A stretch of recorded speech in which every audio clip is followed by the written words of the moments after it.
4 4ஆம் வகுப்பு A1 R Siddharth. அனைவருக்கும் என் முத்தமிழ் வணக்கம். என் பெயர் சித்தார்த். நான் பேசப்போகும் தலைப்பின் பெயர் நேர்மை ஒளியானால் வாழ்வு ஒளியாகும். ஒருவர் வாழ்க்கையில் முன்னேற வேண்டும் என்றால் அவர்கள் கண்டிப்பாக நேர்மையாக இருக்க வேண்டும்.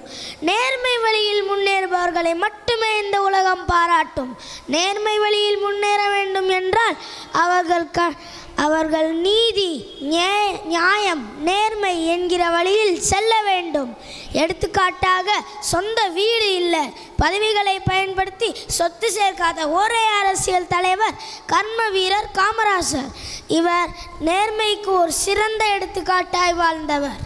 ஏன், வீரத்தலைவர் நெப்போலியன், சேகுவரா சிறு வயதிலிருந்து வீடு வீடாக செய்தித்தாள்களை போட்டு பின்னாளின செய்தித்தாள்களிலே ஜனாதிபதியாக வந்தாரே ஏபிஜே அப்துல் கலாம்.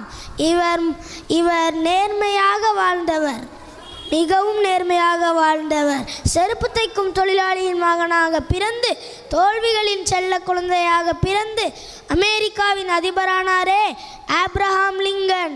இவர் முன்னேற்றத்திற்கு உந்துகோலாக இருந்தது நேர்மை. நேர்மையானவர்கள் எவருக்கும் அஞ்சுவதில்லை. ஆம், ஒன்றை மட்டும் நினைவில் வைத்துக் கொள்ளுங்கள். நேர்மையானவர்கள் பார்ப்பதற்கு சாதாரணமாகவோ துன்பப்படுவதை போல் தென்படுவார்கள். ஆனால் அவர்கள் நிம்மதி ஆழ்கடலை போன்று அமைதியாக இருக்கும். நேர்மையானவர்களுக்கு ஊக்குவிக்கும் விதமாக சான்றிதழ் வழங்கியிருக்கிறார்கள். ஏன், எனக்கும் சான்றிதழ் வழங்கியிருக்கிறார்கள். என் பள்ளியில் யாராவது தவறவிட்ட பொருட்களையோ அல்லது பணத்தையோ நான் எடுத்துக்கொண்டு அலுவலகத்திலோ அல்லது ஆசிரியர்களிடமோ கொடுத்திருக்கிறேன். அவர்களும் என்னை பாராட்டியிருக்கிறார்கள். நாம் ஒவ்வொருவரும் நேர்மையை கடைபிடிக்க வேண்டும். நன்றி, வணக்கம்.